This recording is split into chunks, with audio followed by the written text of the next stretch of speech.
Welcome back to TheEndStep.com. This is Adam, and this is Boros Devotion.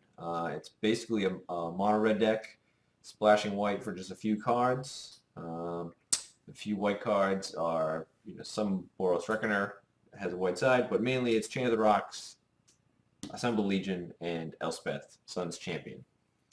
So the core of the deck is to just play the 2s and 3 drops that are, solid red. Uh, Mana cost, and play a Nykthos, activate for a bunch of mana, and then jump to one of these bigger spells. Playing like Emissary into Fanatic is also sweet, or Fanatic into Dragon off Nykthos is really sweet as well. So it can play kind of an aggressive role, but it also plays very much like a mid-range deck, which is the sweet spot we're trying to go. So we have creatures, and then we have permanents that are harder to deal with in this row here.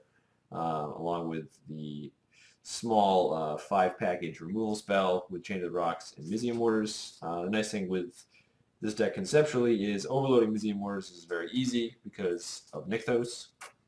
So you have turns where you just, blow up people because you can play Mizzium Mortars much faster than you normally would be able to. The Chain of the Rocks is just a really clean removal spell right now. It's obviously very cheap, and it kills everything it needs to kill. There's so many different kinds of threats right now in Standard, various sizes, and it's just a nice clean answer to all of them. While it is weak to Abrupt Decay, it doesn't see a ton of play right now, which is nice. So usually it's a removal spell for the game. And then we move up to Hammer, Jace, Chandra, Elspeth, and Assemble Legion, which are like the end game, the hard to deal with stuff that you want to basically save for the control decks. So if they're countering your creatures, you're fine because you want them to not have the counter spell when you slam the Assemble Legion and take over the game. The mana base is 10 duels, 2 guild gates, 3 Nykthos, and 12 mountains. And that's about it. It's pretty much self-explanatory in terms of like the mana curve. You just kind of trying to jump up.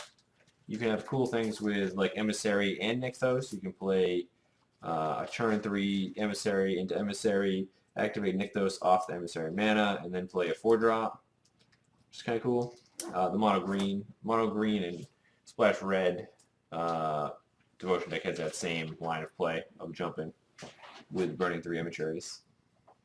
And you can also monstrous Stormbreath Dragon was the other thing I wanted to mention with Nykthos very quickly, which is the definitely one of the better things to do against the control decks, specifically the ones that don't have black, because Stormbreath Dragon is almost nigh unkillable in those matchups. We'll pause and come back for the sideboard. All right, welcome back. This is the sideboard for Boros Devotion. We have a few different cards to go 2 different ways, either solve the super aggressive deck problem or shore up the control deck and mono black matchups. The quick removal in terms of Anger the Gods, the 3rd Chain of the Rocks, and 2 Helix are for the aggro matchups. Where you want to be the control, so you take out a lot of your early stuff, and then you just remove them, and then you just beat them down with your mid-range stuff. The higher range planeswalkers and stuff are also definitely cuttable in that matchup.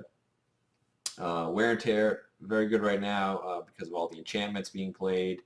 Also, Needle is pretty good against this deck, which is also played in a lot of sideboards, so you can also hit Needles that people name on your Planeswalker, and then continue to get value out of them. The 3rd Pyromaster for the control matchups where you want that card advantage engine. Also good in the mid-range mirror matches where you have these board stalls where you have a guy and you can't really get through. She'll push damage, like a champ by making that guy not block, and then you can get in there with your dragon. Boros Charm is the best card against the control decks. It protects all your guys from Supreme Verdict. It's reach, 4 damage to the face. And then, the double strike is possible, but not the most used mode in this deck. And then to round out the sideboard, we have 2 Burning Earths, which, again, for any of the 3-color decks that are running out there, the card is just a beating. While we do have a decent amount of non-basics, there are 10 duels and Nykthos, it's just an amazing win condition against the tricolor decks. That about wraps it up. All right, we'll see how the games go. See ya.